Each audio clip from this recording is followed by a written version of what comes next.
آپ جانتے ہیں کہ حرف زا کا صحیح مخرج اور اس کی درست ادائیگی کا طریقہ کیا ہے؟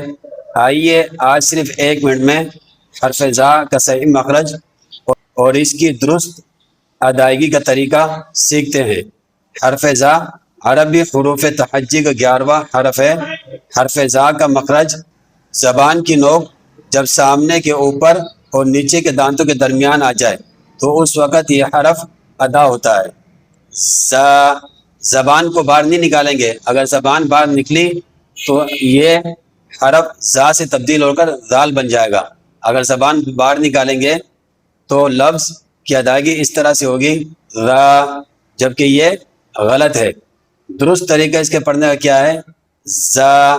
زبان دانتوں کے درمیان میں آئے گی لیکن زبان اندر کی طرف رہے گی، باہر نہیں نکلے گی۔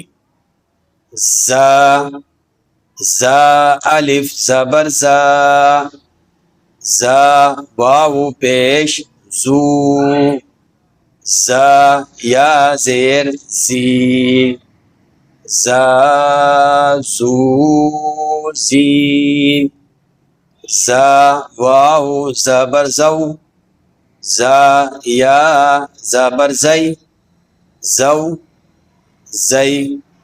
حرف زا کو ادا کرتے وقت زبان کو بہت زیادہ باہر نہ نکالیں اور نہ ہی دانتوں پر زور سے رکھیں۔ حرف زا کی خوب مشق کیجیے، انشاءاللہ آپ کی تلاوت مزید خوبصورت اور درست ہوگی۔ اللہ تعالی ہم سب کو قرآن پاک صحیح مخارج اور تجوید اور درست ادائیگی کے ساتھ پڑھنے کی توفیق عطا فرمائے، آمین۔ ویڈیو اگر اچھی لگے تو اسے لائک اور اپنے دوستوں کے ساتھ شیئر کیجیے اور ہمارے چینل کو ضرور فالو کیجیے تاکہ روزانہ کی بنیاد پر نورانی قاعدے کے اہم اسباق آپ تک بروقت پہنچ سکے۔